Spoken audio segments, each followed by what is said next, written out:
What if I told you that the Sega Genesis's greatest RPGs were games you probably never played or even heard of? While the console war of the 90s painted a simple picture, Nintendo for RPGs, Sega for action, the truth is far more interesting. These 9 games are the proof that the Genesis wasn't just an alternative, it was a parallel evolution of the RPG genre. We begin with a masterpiece of 16-bit artistry, a game so visually polished it stands as the beautiful, bittersweet farewell to a legendary series, Monster World 4. Released in April 1994, this was the 6th and final game in the iconic Wonder Boy series, developed by the legendary team at Westone Bit Entertainment. For 18 long years, this game was a Japan exclusive, a holy grail for importers that cemented its legendary status. It wasn't until 2012 that it finally received an official English release on the Wii Virtual Console, letting a whole new generation see what they'd been missing. And what they saw was a technical showcase. As a late-era Genesis title, Monster World 4 represents the absolute zenith of 2D pixel art on the console. The animation of the protagonist, Asha, is breathtakingly fluid, with a hand-drawn quality that feels almost out of place on the hardware. Every movement, from her scimitar slash to her charming idle animations, is packed with personality. The game is a masterclass in using the Genesis's video display processor, featuring multiple simultaneous layers of parallax scrolling that give its Arabian-inspired world an incredible sense of depth and life. It completely shatters the old myth that the Genesis couldn't produce vibrant, colorful worlds on par with its competitors. But the real innovation was in its gameplay, centered around Asha's adorable flying companion, a blue Pepelagoo. This wasn't just a cute sidekick, it was a dynamic, multi-purpose tool integrated directly into the platforming. Asha could use her Pepelagoo to perform a double jump, glide across vast chasms, extinguish fires, shield her from falling debris, and even sniff out hidden doors. This integrated companion system was incredibly advanced for its time, turning every level into a dynamic puzzle. This focus on tightly designed levels reveals a deliberate shift in the series' philosophy. The earlier Monster World games were more open-ended, proto-Metroidvanias. Monster World 4, however, is a strictly linear, stage-based adventure that actively prevents you from backtracking. This wasn't a step backward, it was a conscious design choice that allowed Westone to leverage their absolute mastery of the Genesis hardware. By creating a linear path, they could craft controlled, visually dense, and highly polished set pieces that simply wouldn't have been possible in a sprawling, interconnected world. The game sacrifices open-ended exploration for pure, unadulterated cinematic spectacle, and the result is one of the most beautiful and playable games on the entire platform. His legacy is so strong that it received a full 3D remake in 2021 Wonder Boy, Asha, and Monster World, proving that true masterpieces never fade. Langrisser II. If Shining Force was the Genesis's friendly introduction to tactical RPGs, Langrisser II was the hardcore, headbanging masterclass, blending epic scale warfare with some of the most iconic art and music of the entire 16-bit generation. Released in Japan in August 1994, this was the sequel to Warsong, the only game in the series to ever get an official Western release on the Genesis.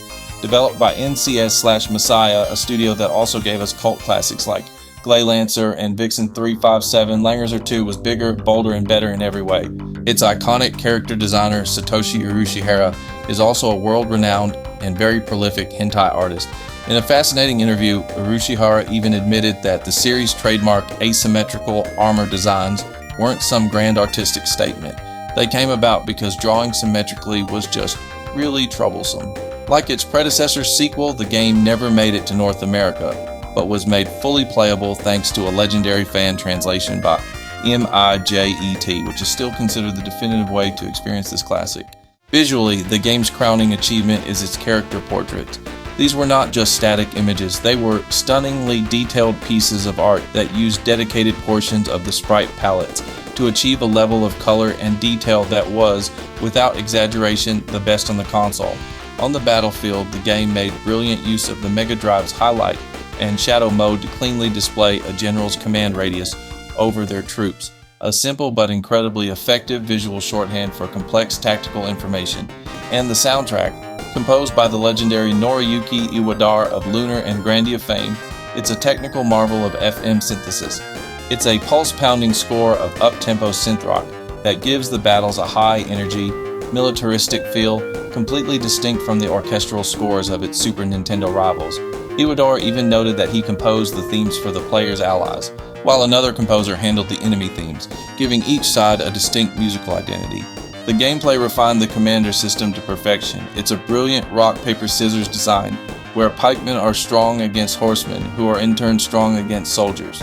You don't just control heroes, you purchase battalions of troops that surround your generals, and their effectiveness is directly tied to their commander's stats and proximity. The game also featured a massively expanded class system, with 4 promotion tiers and even a secret 5th tier for every character, offering incredible replayability. New classes like the Dragon Knight, who could command angels that were immune to magic, added whole new layers of strategy. This laser focus on strategy is what makes the Genesis version so special. It still contains some RPG elements, but this version leans more toward tactical gameplay than future installments in the series. The game was later remade for the Super Famicom as Der Langrisser, which became famous for introducing branching storylines and moral choices, a first for the genre. While fantastic, that version fundamentally shifted the series' focus from pure strategy to narrative RPG. The Genesis original, by contrast, stands as the pinnacle of the series' tactical design. It offers a tighter, more challenging, and arguably better balanced wargaming experience, making it the definitive version for serious tactical RPG players. Twinkle Tale.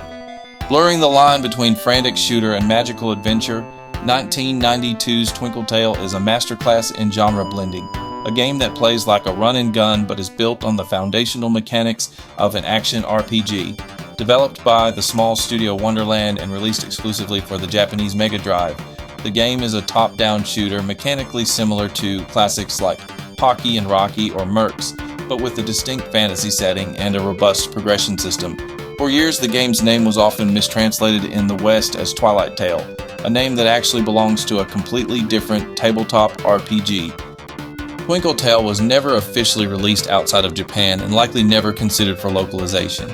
It was rescued from obscurity by a 2007 fan translation patch from the prolific group MIJET, which made the game's story and systems fully playable in English for the first time. The game features colorful, well-defined sprites and varied fantasy environments, and despite the screen often filling with projectiles and enemies, it maintains a solid performance, a testament to quality programming. The game's true innovation lies in how it frames its action within an RPG structure. This is not a shooter with temporary power-ups. It's a real-time action RPG that uses shooter mechanics for its combat. The core of this RPG identity is the magic system. Instead of picking up different guns, the protagonist Saria has a permanent arsenal of 3 distinct magical spells that function as a character's loadout. Shooting Star, a direct high-damage forward beam like a rifle. Diamond Arrow, a widespread shot for crowd control like a shotgun. Silver Comet, a weaker but homing attack like smart missiles. Players don't just use these spells, they level them up. By collecting power-ups dropped by enemies, which function as experience points, each of the 3 magic types can be permanently strengthened, increasing their power and visual effect. This creates a classic RPG progression loop. Furthermore, Saria has powerful screen-clearing bomb attacks that function like an RPG's Limit Break, or ultimate spell. The narrative is not just an excuse for action, but a structured quest where Saria must travel the land of Alfirion to rescue wizards and recover magical gemstones, providing clear goals and story progression much like a traditional RPG. Twinkle Tale has never been officially re-released, ported, or remade, making it a true hidden gem of the original Mega Drive hardware, kept alive solely by emulation and the dedication of fan communities. The game stands as a powerful argument that being an RPG is not about the pace of combat or the camera perspective, but about the systems of growth. In Twinkle Tale, the weapon system is a magic specialization tree, and the power-ups are experience points. It proves that the soul of an RPG can exist even within the heart of a frantic shooter. Rent a Hero. Part-time jobs, paying bills, and fighting crime in a supersuit delivered by accident instead of a pizza. Rent a Hero wasn't just a JRPG, it was a bizarre, hilarious, and mechanically groundbreaking satire of modern life and superhero tropes, all running on the Sega Genesis. Released in September 1991, this gem was developed by the legendary Sega AM2 the same arcade wizards behind Virtua Fighter and Shenmue, with the iconic Yu Suzuki producing. The game was built using the same graphics engine as Sega's earlier RPG, Sword of Vermilion, but it couldn't be more different in tone. The story is pure comedy. You play as Taro Yamada, a regular guy who, after ordering a pizza from Seka, or a sensational cafeteria, accidentally receives a high-tech combat suit. Realizing he now has to pay a monthly rental fee for the armor, he decides to become a hero for hire to make ends meet. The game's most audacious innovation was its combat system. At a time when JRPGs were defined by turn-based menus, rent a hero threw the rulebook out the window.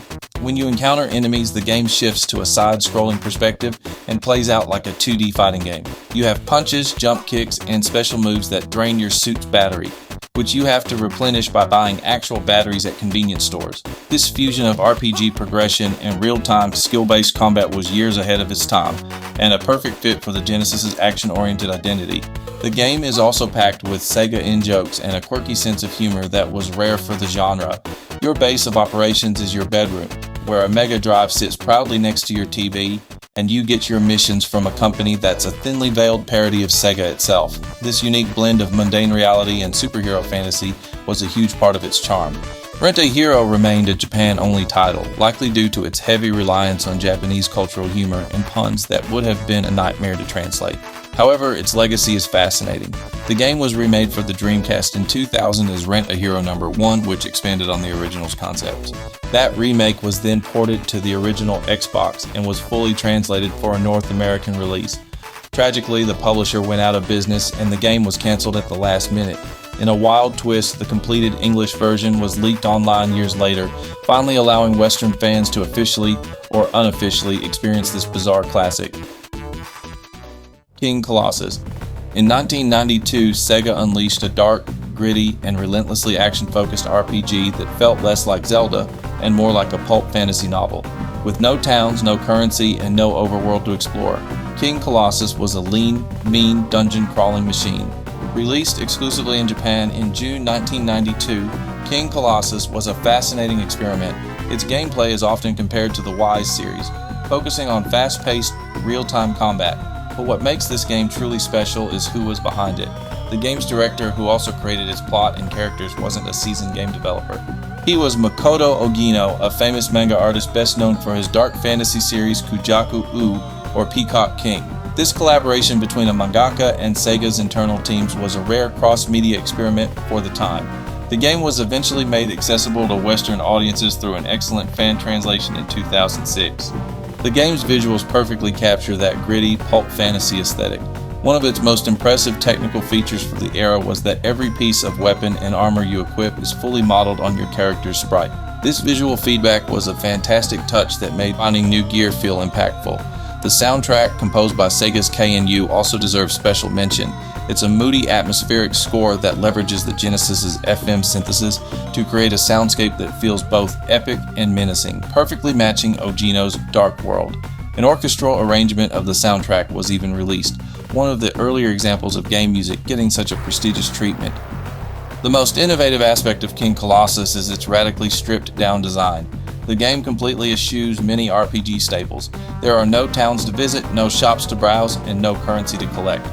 Instead, the experience is a pure, linear progression from one dungeon to the next, focused entirely on combat, light platforming, and leveling up.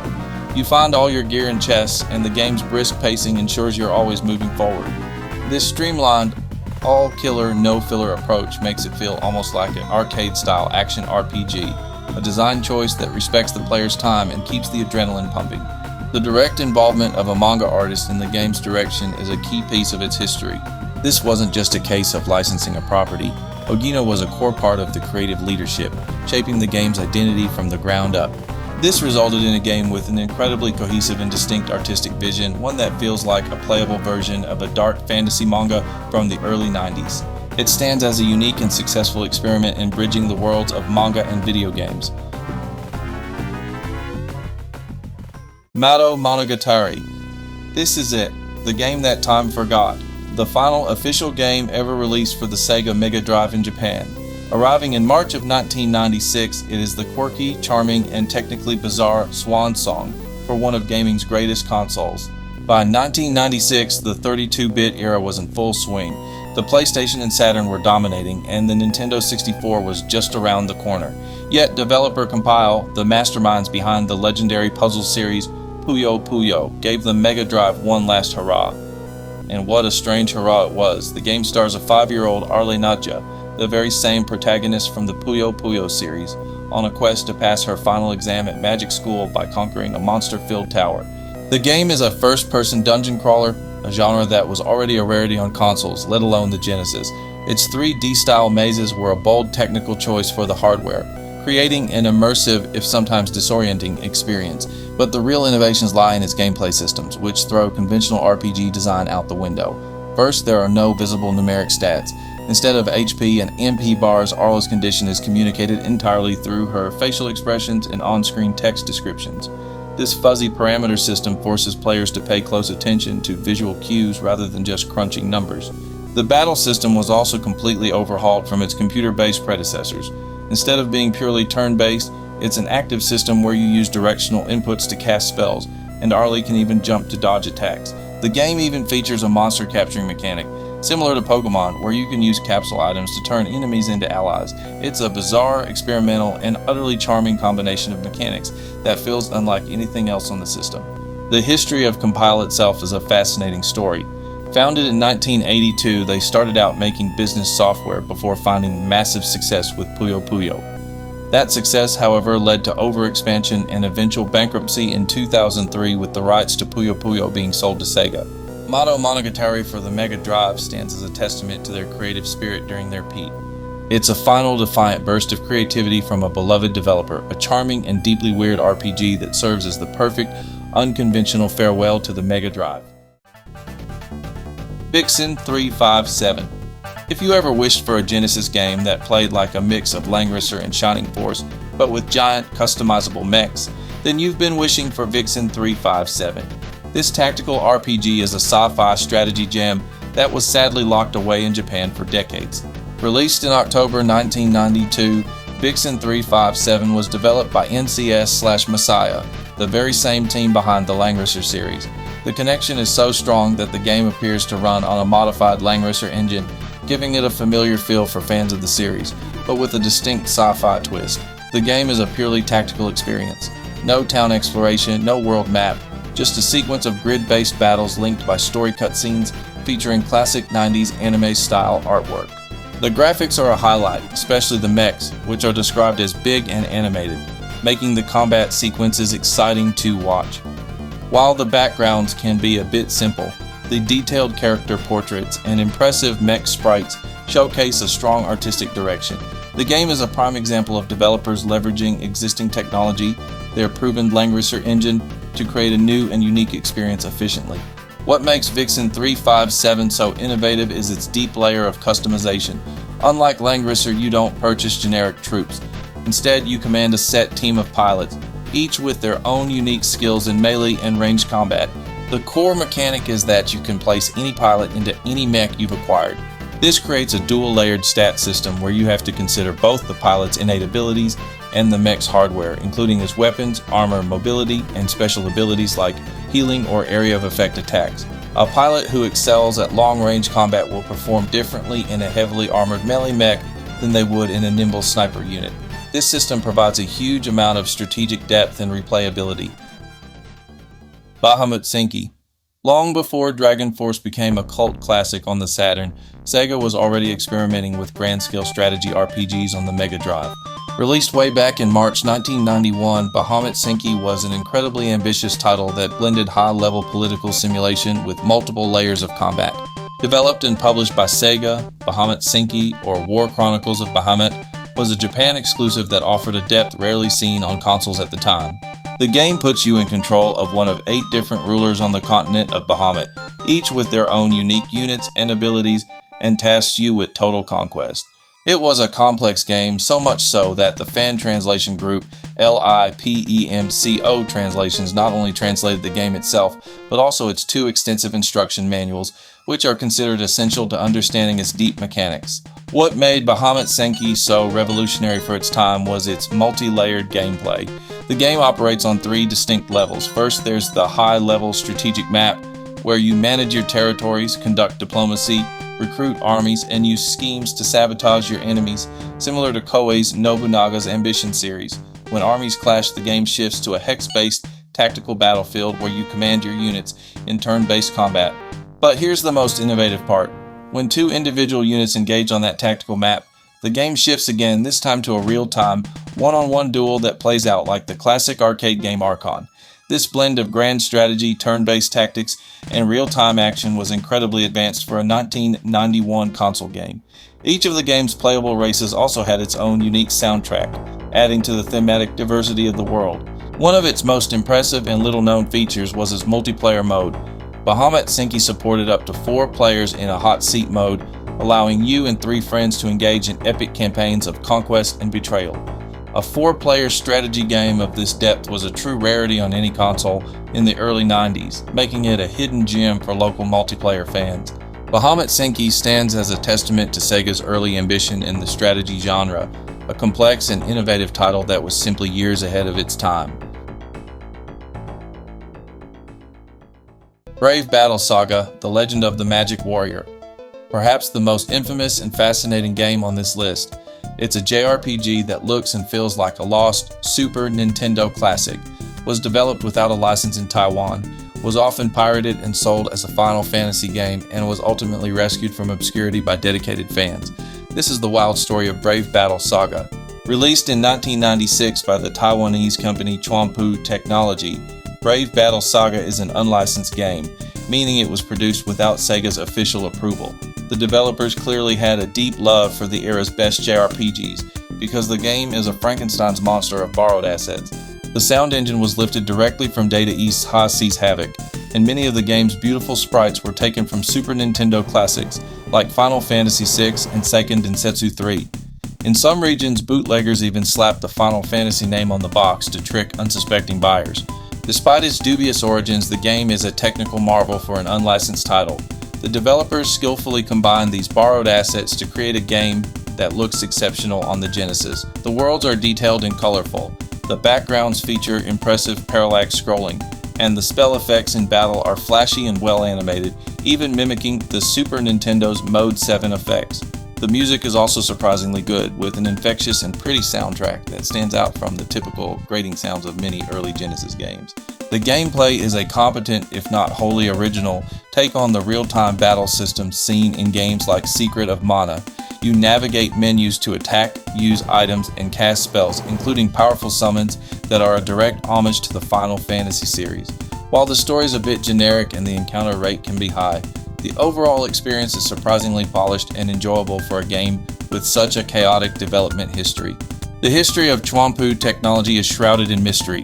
The company was active in the mid-90s before closing down in 1996 with the decline of the 16-bit market, but many of its staff reportedly went on to work at other unlicensed game developers like Vast Fame. For years, Brave Battle Saga was unplayable for anyone who couldn't read Chinese. But in 2010, fan translators Jen and Steve Martin released a full English patch. Rescuing the game from obscurity, its story came full circle when Pico Interactive acquired the rights and gave the game an official physical cartridge release, finally legitimizing this fascinating and audacious piece of Sega Genesis history. From the cinematic polish of Monster World 4 to the unlicensed audacity of Brave Battle Saga, these 9 games proved that the Sega Genesis or Mega Drive in Japan wasn't just competing in the JRPG space. It was innovating, experimenting, and creating a legacy that has remained hidden for far too long. We've only scratched the surface of this lost library. Which of these hidden gems are you most excited to track down and play? Let us know in the comments below, and be sure to hit that like button and subscribe for more deep dives into gaming history. Thanks for watching.